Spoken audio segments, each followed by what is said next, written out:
Coucou, bienvenue dans une nouvelle vidéo du challenge 30 jours pour devenir zéro déchet et anti-gaspi. Alors, si tu prends cette vidéo de cours, sache que cette vidéo s'inscrit dans un grand programme de 30 vidéos et dans chaque vidéo, j'essaye de lancer un petit défi pour qu'ensemble, on arrive à être de plus en plus zéro déchet ou du moins à faire de moins en moins de gaspillage. Et ces vidéos s'inscrivent dans un programme qui est dans ce livre-là qui s'appelle Défi anti-gaspi, astuces et recettes zéro déchet. Alors, le défi d'aujourd'hui, qui est le premier jour de la dernière semaine, donc on arrive au bout doucement. Le défi d'aujourd'hui concernait les cosmétiques et l'idée c'est de s'hydrater le visage de manière naturelle. Alors, avant de commencer cette vidéo, je voudrais mettre le mot hydrater avec des gros guillemets.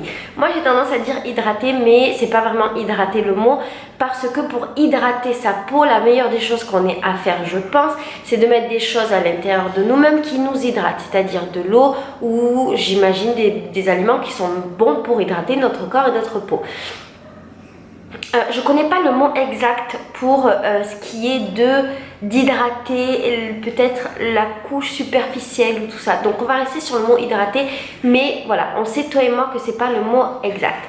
Alors, avant quand j'étais plus jeune, j'étais le genre de meuf qui s'achetait beaucoup de produits cosmétiques et notamment beaucoup de crèmes. J'étais une grande fan de Nivea. J'avais toujours mon petit truc bleu de Nivea dans mon sac et j'avais plein de crèmes Nivea. J'avais plein de crèmes pour m'hydrater la peau, pour la rendre plus belle. J'avais peur des rides, même si j'avais 20 ans. Enfin bref, tout le truc comme ça. Et je faisais en sorte d'avoir la peau toujours bien molle et toujours bien hydratée. Ça présentait des gros désavantages. Le premier, c'est que ça me revenait super cher. Le deuxième, c'est que les produits que j'utilisais n'étaient pas super bons pour le corps parce que ils étaient bourrés de produits chimiques et notamment de perturbateurs endocriniens. Je suis désolée, si t'entends un peu de bruit, c'est parce qu'en fait, il y a un chat à côté de moi. Et ce chat, il a une tumeur au bout du nez. Et cette tumeur lui compresse le nez et en fait, il a du mal à respirer, donc il fait des bruits chelous. Et j'ose pas trop lui dire de partir parce qu'il est chou et qu'il est malade. Donc, voilà, il sera avec nous pendant toute la vidéo et on entendra faire des petits bruits chelous. Le troisième aspect négatif de cette manière de vivre, c'était que je produisais beaucoup de déchets. Quand j'ai commencé à m'intéresser aux cosmétiques bio et compagnie, mon option ça a été de me dire ok je vais acheter des produits bio et ça avait l'air chouette, donc j'ai commencé à acheter des crèmes bio, mais j'ai été confrontée à d'autres problèmes. Le premier c'était que je savais pas lire les étiquettes, donc en fait je savais pas vraiment ce que j'achetais, je faisais juste confiance au mot bio. Et puis ensuite j'ai découvert qu'il y avait du greenwashing et du green marketing aussi, et que les produits que j'achetais n'étaient pas forcément bons pour la santé et n'étaient pas forcément bio, même s'ils étaient étiquetés bio. Et puis surtout je continuais à dépenser beaucoup d'argent et même plus, et je continuais à créer beaucoup de déchets, ce qui me posait un problème parce que je rentrais de plus en plus dans ma démarche zéro déchet. J'ai donc cherché des solutions naturelles et j'ai commencé à me pencher sur tout ce qui était cosmétique fait maison.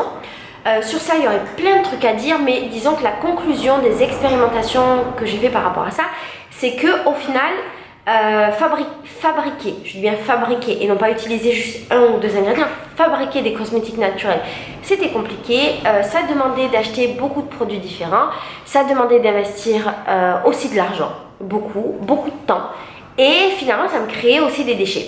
Du coup, j'en suis arrivée à chercher la solution la plus simple et basique du monde, parce que tu sais que je suis très feignante pour tout ce genre de choses, et ma solution simple et basique, c'était d'utiliser des huiles végétales.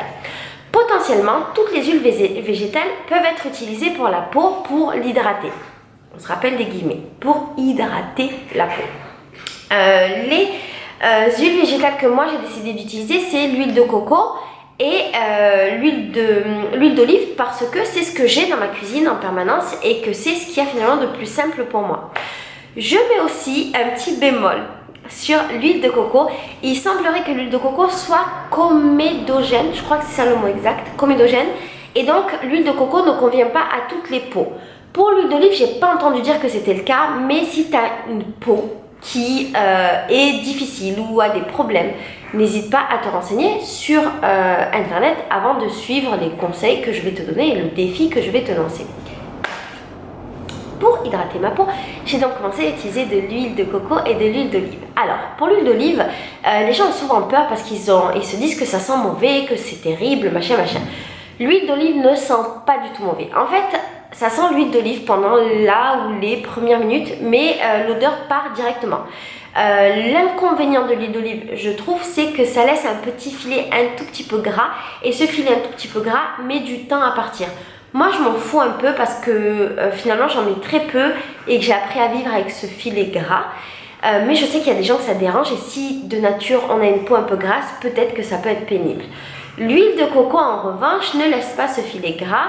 J'ai la sensation que l'huile de coco absorbe la peau absorbe super vite l'huile de coco et du coup après j'ai pas l'impression d'avoir la peau grasse. Depuis que j'utilise l'huile de coco et l'huile d'olive, j'ai la sensation que je n'ai plus de problème de peau. Alors, j'avais pas spécialement des problèmes de peau quand j'étais jeune. D'ailleurs, j'ai fait une vidéo sur la question, il faudra que je te la mette en commentaire, en barre d'infos. Et j'avais fait une vidéo qui s'appelait Pourquoi j'ai une belle peau. Et c'était pas pour me la raconter, premier juré, c'est parce qu'on me posait souvent la question. Et j'avais expliqué que j'utilisais que ça, mais surtout j'avais expliqué que moi j'utilisais que de l'eau sur ma peau. Et en vérité, l'huile de coco et l'huile d'olive, je la mets que de temps en temps.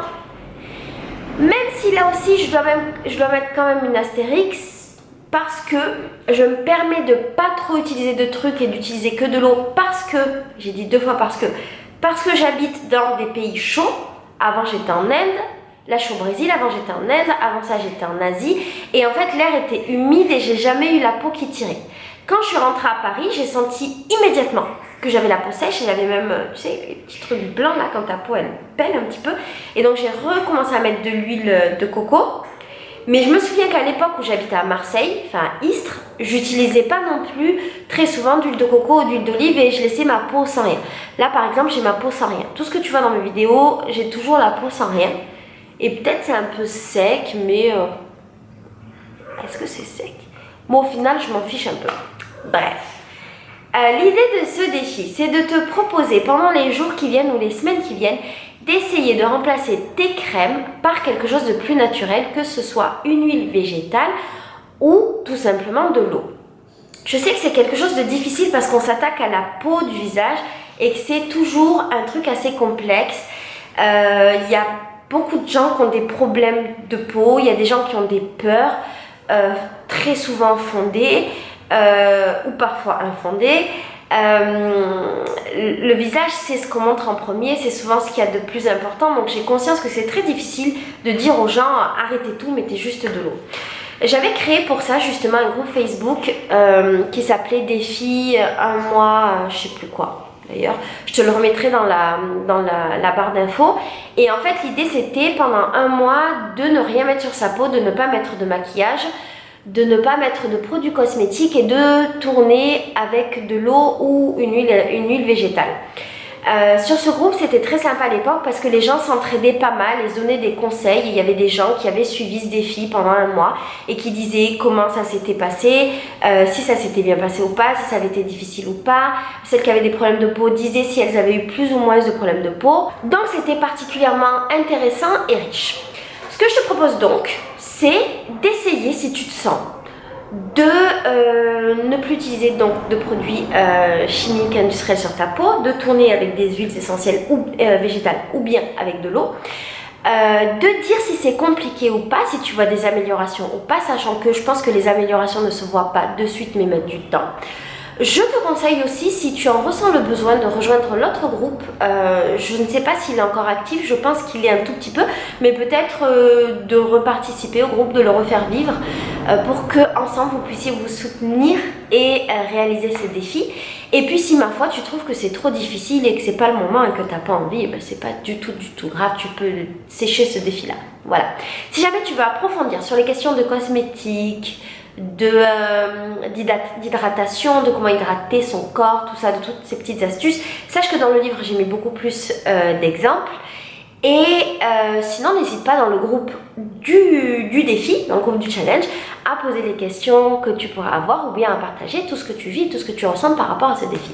Voilà, je te fais des gros bisous, je te souhaite une belle journée et un bon début de semaine avec ce nouveau défi.